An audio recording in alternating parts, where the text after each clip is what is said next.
Morning student. आज BSc third year का third paper जिसका कि नाम सॉलिड स्टेट इलेक्ट्रॉनिक्स है। इस पेपर में पिछले वीडियो में हमने बात की थी कंडक्टर की और बताया था कि कंडक्टर के में जो है अधिक मात्रा में इलेक्ट्रॉन पाए जाते हैं। इसी सीरीज में आज हम दूसरा लेक्चर लेके आए हैं जिसका कि नाम है, हेडिंग का नाम है नॉन कंडक्टर, जिसको कहते हैं अचालक कहते हैं या बैड कंडक्टर भी कहते हैं। क्या हेडिंग है आज की? आज की हेडिंग है नॉन कंडक्टर्स और इंसुलेटर। इसे नॉन कंडक्टर या बैड कंडक्टर भी कह सकते हैं। इसे कहते हैं कुचालक या विद्युत रोधी। ठीक है, अब इसी में बात करते हैं ये होता क्या है। वे पदार्थ जिनमें मुक्त इलेक्ट्रॉनों की संख्या लगभग नगण्य होती है।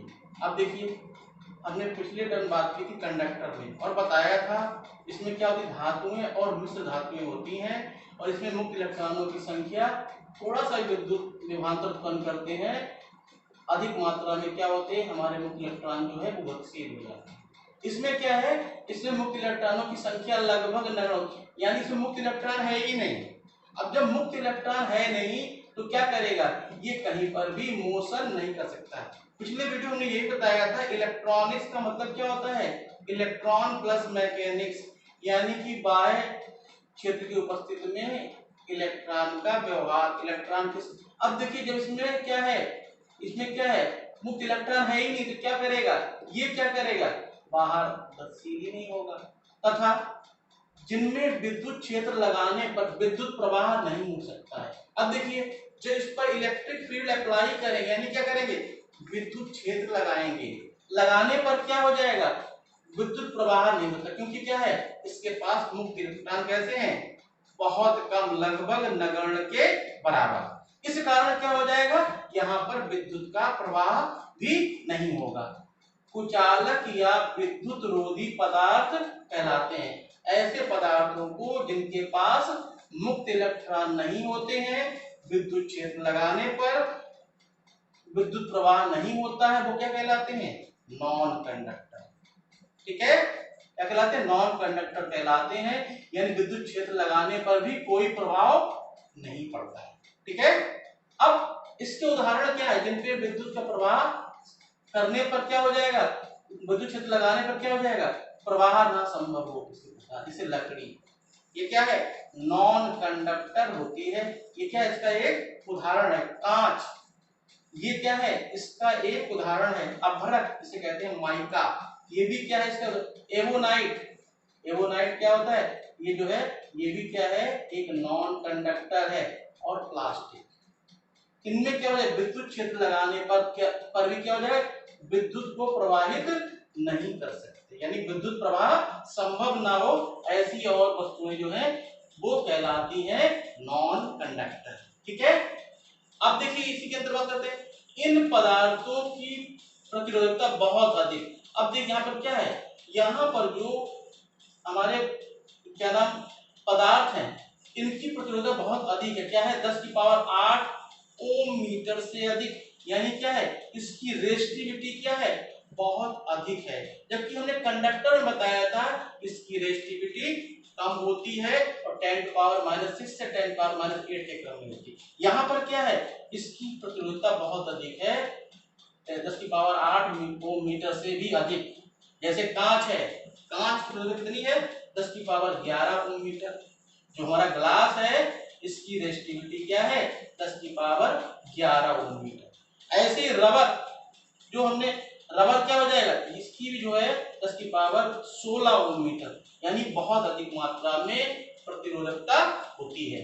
इसी क्रम में अभ्रक माइका, इसकी 10 की पावर 8 ओम मीटर की कोट की होती है, जो क्या है, इसकी स्टार्टिंग रेंज है, बहुत ज्यादा इसकी क्या होती, प्रतिरोधकता होती है। क्यों होती है, क्योंकि इसमें क्या होता है, विद्युत प्रवाह संभव नहीं होता है, जितनी भी इसमें देते हैं वो वहां एकत्रित हो जाती है, अधिक मात्रा में इसकी प्रतिरोधकता पाई जाती है। ठीक है, इनकी वैद्युत चालकता बहुत कम, जो कंडक्टिविटी होती है, ये क्या है, ये बहुत कम होती है, यानी चालकता क्या होती है, लगभग नगण्य के बराबर, यानी कि 10 की पावर -8 महो प्रति मीटर से कम। जबकि ध्यान होगा पिछले वीडियो में बताया था कि जो हमारा कंडक्टर होता है उसकी 10 की पावर 2 से 10 की पावर 8 के बीच में वैद्युत चालकता होती है, वो पॉजिटिव में है, ये किसमें निगेटिव में है। यानी क्या है, कंडक्टिविटी कैसी है, बहुत कम है, अर्थात नगण्य होती है, क्योंकि निगेटिव में है। 10 की पावर क्या है, -5, यानी 10 की पावर 5, यानी 1/1 और क्या 50, इतनी कम होती है, अर्थात नगण्य होती है। ठीक है, यानी चालकता भी बहुत कम होती है। इसका तो क्या है, इसमें बैंड गैप, बैंड गैप क्या होता है, जो दो प्रकार के बैंड होते हैं, एक होता है बैलेंस बैंड और एक कंडक्शन बैंड। बैलेंस बैंड में प्रारंभ में इलेक्ट्रॉन पहुंचता है और कंडक्शन बैंड प्रारंभ में खाली रहता है। तो अब इसमें गैप बहुत अधिक है, अगर इसमें ऊष्मा को प्रवाहित करेंगे तो बैलेंस बैंड के इलेक्ट्रॉन कंडक्शन बैंड में नहीं पहुंच सकते, क्योंकि ये विद्युत का कैसा है, कुचालक होता है, नॉन कंडक्टर होता है। इसलिए इसमें बैंड गैप, जो बीच में गैप होता है कंडक्शन, वो होता है 3 इलेक्ट्रॉन वोल्ट से भी अधिक। जैसे हमारा हीरा है, उसमें क्या होता है, 7 इलेक्ट्रॉन वोल्ट से अधिक एनर्जी बैंड गैप होता है। ठीक है, तो ये हमारा क्या होता है, क्योंकि इसमें क्या होता है, ऊष्मा का प्रवाह संभव नहीं होता, इस कारण यहाँ पर ऐसा होता है।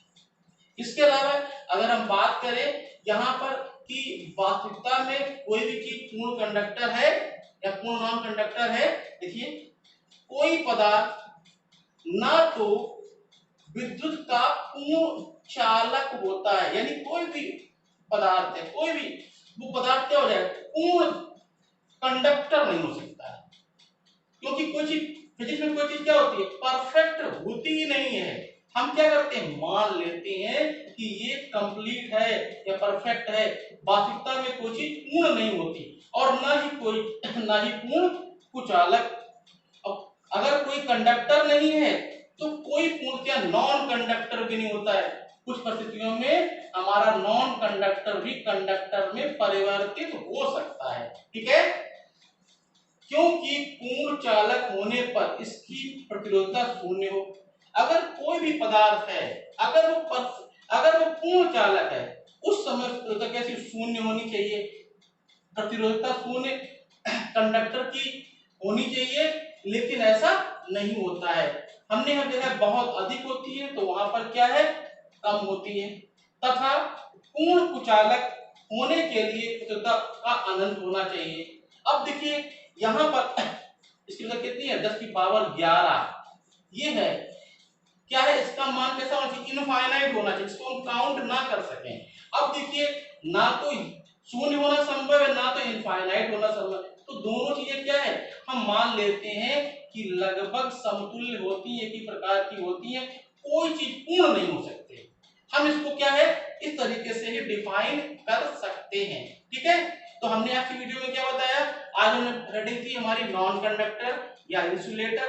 इंसुलेटर हमने बताया थी कि ऐसे पदार्थ जिनमें मुक्त इलेक्ट्रॉनों की संख्या नगण्य होती है तथा विद्युत क्षेत्र लगाने पर विद्युत प्रवाह संभव नहीं होता, यानी विद्युत को प्रवाहित नहीं कर सकते हैं, वो नॉन कंडक्टर कहलाते हैं। इसके उदाहरण बताया, लकड़ी होती है, कांच है, अभ्रक है, एवोनाइट, प्लास्टिक, और जो ऐसे पदार्थ होते हैं इनकी प्रतिरोधकता जो होती है बहुत अधिक, उसकी पावर 8 ओम मीटर से अधिक होती है। जैसे कांच की है 10 की पावर 11 ओम मीटर, रबर 10 की पावर 16 और अभ्रक की 10 की पावर ओम मीटर के क्रम की होती है। ठीक है, तो इसकी जो है रेजिस्टिविटी क्या होती है, बहुत अधिक होती है तथा वैद्युत चालकता बहुत कम होती है। इसकी वैद्युत इलेक्ट्रिक कंडक्टिविटी क्या होती है, बहुत कम होती है, 10 की पावर -5 महो प्रति मीटर से कम होती है, अर्थात नगण्य होती है, लगभग ना के बराबर होती है, बहुत कम है।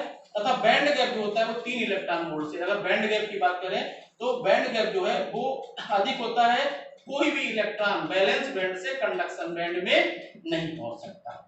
ठीक है, अतः क्या है, कोई पदार्थ ना तो विद्युत का पूर्ण चालक होता है ना तो कुचालक होता है, क्योंकि चालक होने के लिए रेजिस्टिविटी शून्य होनी चाहिए, कुचालक होने के लिए रेजिस्टिविटी कैसी होनी चाहिए, इनफाइनाइट होनी चाहिए। ठीक है, तो आज की वीडियो में इतना ही, आगे फिर कंटिन्यू करेंगे। हमने पिछले वीडियो में बताया कंडक्टर के बारे में और आज बताया नॉन कंडक्टर के बारे में।